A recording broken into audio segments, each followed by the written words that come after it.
Coming up, WWE legend baffled over recent releases, superstars find out about their Survivor Series teams online, and legendary commentator may have to step away. What's up, y'all? It's Travis Fowler Harkrider bringing you another edition of The 10 Count.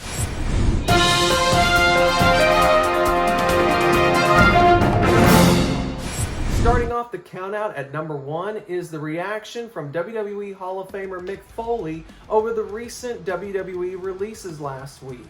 Mick Foley made a post on his social media pages about how he was absolutely shocked over some of the release names that WWE cut last week. Most notably, he brought up Karrion Kross and how he, like many others, believed Kross was a star in the making, especially when he was paired up with his real-life girlfriend and great manager, Scarlett.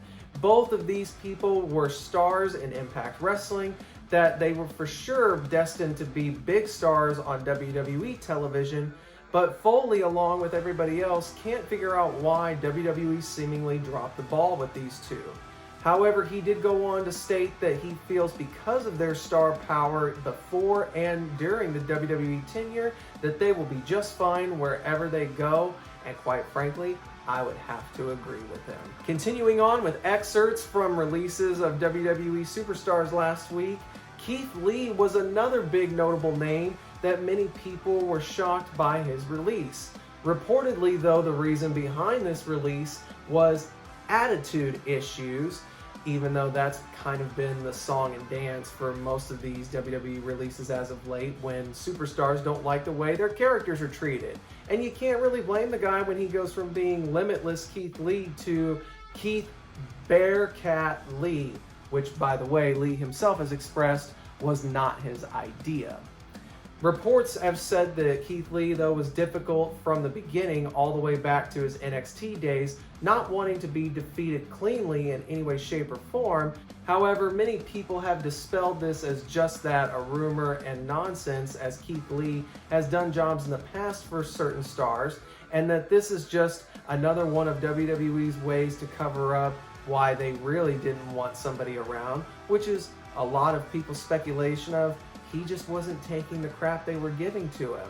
We all know Karrion Kross didn't like the helmet, as he even said himself. So Keith Lee not liking Bearcat Lee, Kross not liking the helmet. God, you can only wonder why these guys seemingly have attitude issues when stuff they're given sucks. Hopefully, wherever Keith Lee lands after his 90-day no-compete clause expires, he will definitely show off his best assets, and we will truly see why he is indeed limitless. Coming in at number 3, a little bit of controversy surrounding the AEW debut of Samurai Del Sol.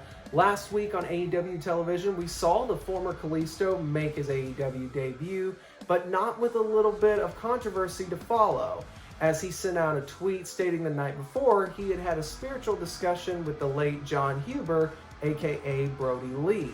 However, he misspelled Mr. Huber's name as John as opposed to Jon, to which he was called out by his widow Amanda Huber, as well as legend Chris Jericho, for misspelling the name.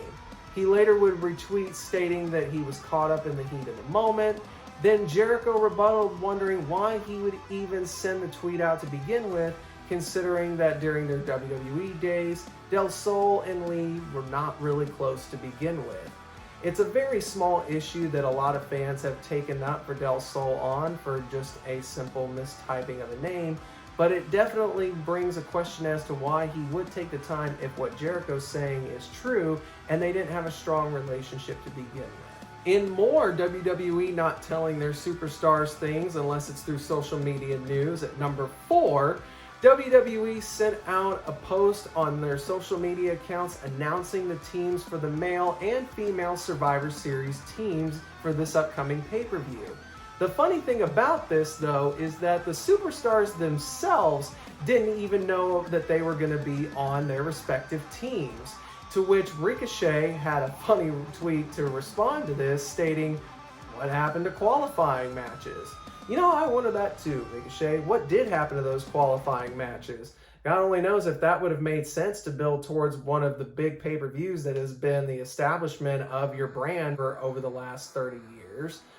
I don't know. I can't answer that one for you, Ricochet. But neither can any of the participants, as they were just as shocked as anybody else to find out that they were on their respective Raw and SmackDown teams.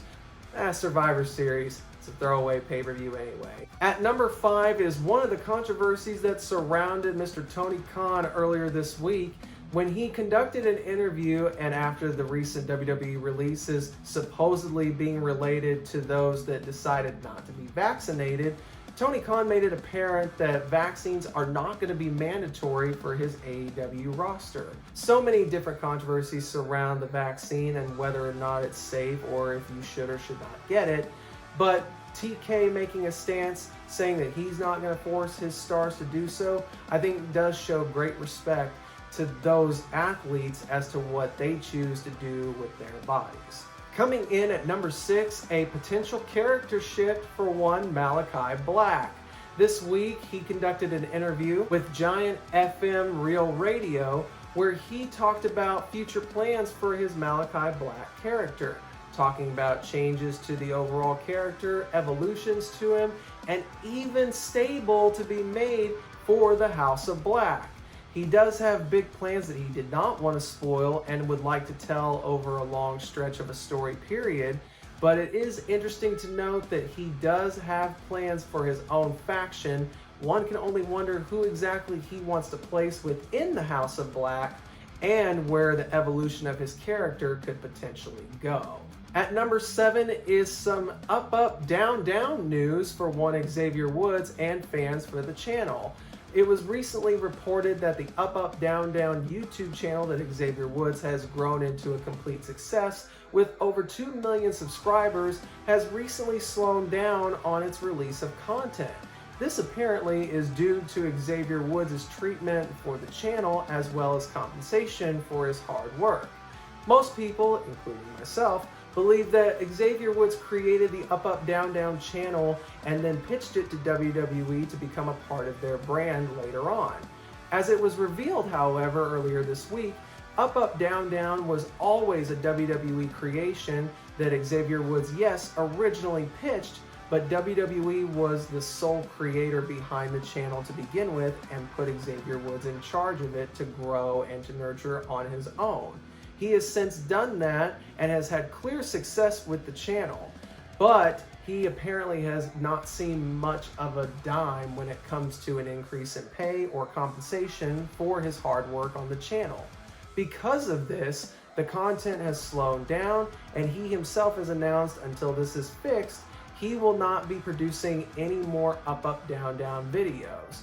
All of his colleagues that work with him on the channel are in full support of Xavier Woods, as everybody that's been talked to behind the scenes about the situation think that he should be rewarded for his hard work on the channel, and they are solely devoted to him and backing him 100% until he is indeed compensated for all of his work. They as well have slowed down on their own production for content on the channel. Hopefully this issue gets resolved quickly, as Woods has made Up, Down, Down very profitable for WWE, and hopefully he'll be able to reap the benefits of that hard work he's put into it. At number 8, Becky Lynch finally opens up on her side of the Charlotte Flair incident that took place several weeks ago. While speaking to Sports Illustrated, the man herself had very few words to say regarding the incident, but she did make it known where her relationship with Charlotte Flair stands now. In regards to the incident, Lynch was quoted as saying that she felt like sometimes you gotta be a hero for yourself as well as that locker room, and she felt like she was that hero that day. When she was asked about her relationship with Charlotte Flair, she says that there is no relationship with Charlotte anymore, and that the two did used to be best friends. As we all know, they were once famously photoed several times doing their whole pinkies up tea time gimmick all across social media. Lynch said they were once best of friends, but now they do not talk whatsoever and have no idea as to why Charlotte Flair's attitude has changed over this recent time. At number 9, we have some interesting real-life heat situations over on the AEW side as well. Of course, Full Gear is coming up, and there is an interesting matchup between CM Punk and Eddie Kingston, to which we now know there is a lot of actual heat between the two wrestlers. An unnamed wrestler who was with both guys back in their IWA Mid-South days did quote as to saying Punk at one time fat-shamed Eddie Kingston, to which Kingston has always held on to that grudge. The promo battle we saw between the two of them on Rampage was fueled with a lot of emotion behind it, and apparently it was all real emotion.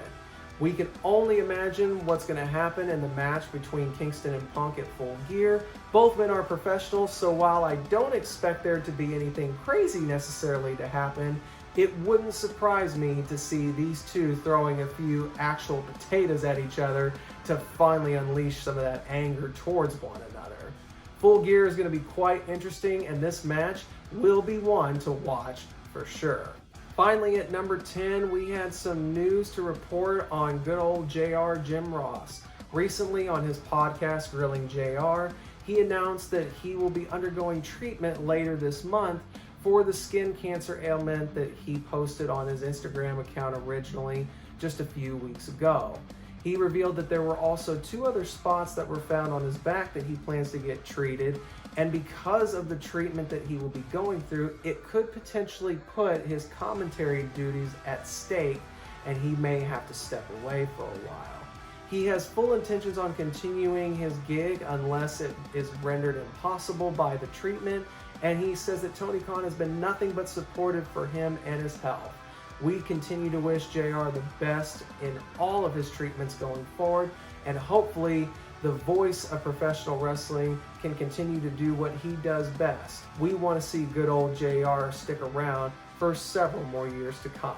Well, that's all we got for you this week on the 10 Count. Do me a favor, if you have an opinion on any of these stories or stories that we may have missed out on, leave a comment down there and let's have a talk about it. Also, be sure to like the video. Be sure to subscribe to the channel if you haven't already, and if you have, make sure to hit the bell so that you're notified every time a new video is uploaded to the channel. As always, I'm Travis Fowler Harkrider, and I will see you guys next week.